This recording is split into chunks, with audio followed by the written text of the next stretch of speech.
अस्सलाम वालेकुम। मैं हूँ डॉक्टर सहार फातना। मैं कंसल्टेंट गायनेकोलॉजिस्ट हूँ और मेरी सब स्पेशलिटी है गायनी की मिनिमम इन्वेजिव सर्जरीज़ में और इन्फर्टिलिटी रिलेटेड केसेस में। इसके अलावा मैं गायनी रिलेटेड कैंसर्स में भी डील करती हूँ।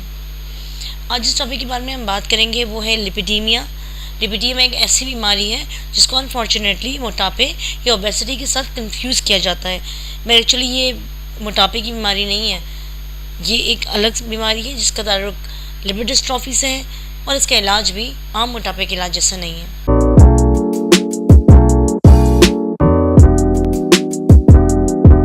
मज़ीद वीडियोस देखने के लिए हमारे YouTube चैनल को सब्सक्राइब करें और बेल आइकन दबाएं।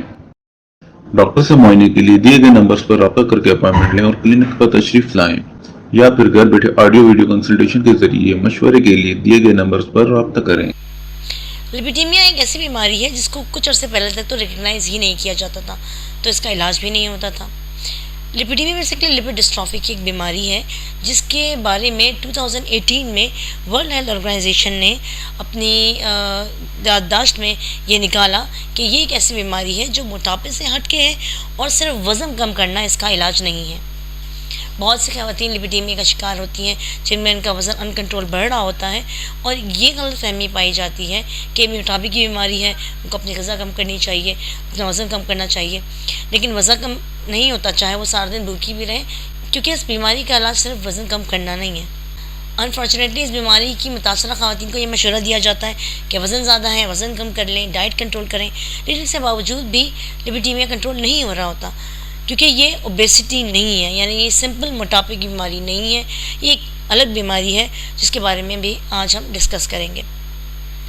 2018 में WHO ने इसको पहली दफ़ा रिकग्नाइज़ किया कि लिपिडीमिया एक बीमारी है, एक ऐसी बीमारी है जहाँ चर्बी के खुलिये जिस्म के कुछ हिस्सों पे ज़्यादा जमने लगते हैं।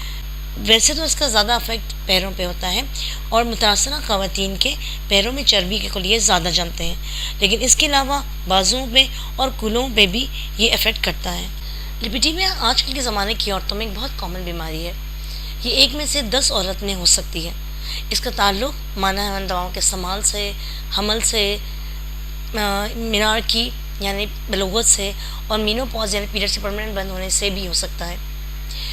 इस तरह की बीमारी की ख़वातीन हर एज ग्रुप में पाई जाती हैं और ये ख़वातीन होती हैं जो वज़न कम कराने की कोशिश कर रही होती हैं और उनका वज़न नहीं कम हो रहा होता और इनमें किसी बाज़ाब्ता बीमारी की तशख़ीस भी नहीं हो रही होती।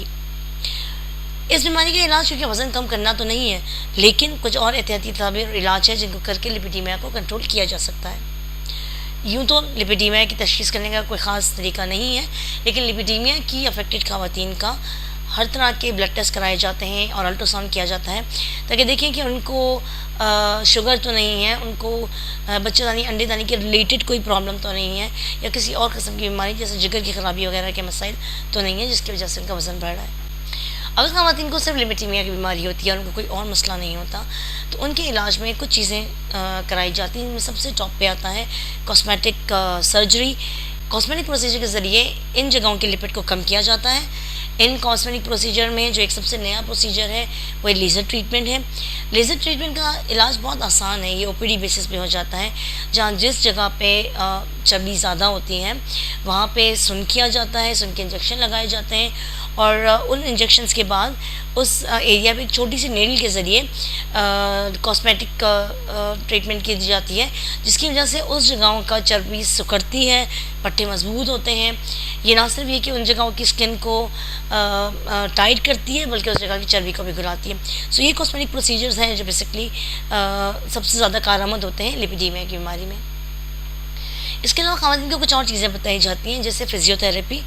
बहुत दफ़ा जब औरतों का वज़न बढ़ रहा होता है ख़ासतौर पे हाथों और पैरों का, तो इनकी हड्डियों पे बोझ पड़ने लगता है जिसकी वजह से इनकी हड्डियाँ खोखली हो जाती हैं, यानी उनको ऑस्टियोपोरोसिस होने के बहुत चांसेस होते हैं। इसलिए उनको फिजियोथेरेपी कराई जाती है और वो एक्सरसाइज कराई जाती हैं जो वेट बेयरिंग एक्सरसाइज है। इनका मकसद ये होता है कि जिस हाथ या पैर पे ज़्यादा आप काम डालते हैं ऑटोमेटिकली वो ज़्यादा मजबूत हो जाता है। इसी तरह अगर आप वेट बेयरिंग एक्सरसाइजेस करते हैं तो हाथों और पैरों की हड्डियाँ मजबूत होती हैं, वो लॉन्ग टर्म चलती हैं, उनमें टूटने वाले खुलियात कम होते हैं और बनने वाले खुलियात ज़्यादा बनते हैं और ये भुरभुरी हड्डियाँ फिर से स्ट्रॉन्ग होने लगती हैं। दूसरी चीज़ मुतनासिब ग़िज़ा का इस्तेमाल है।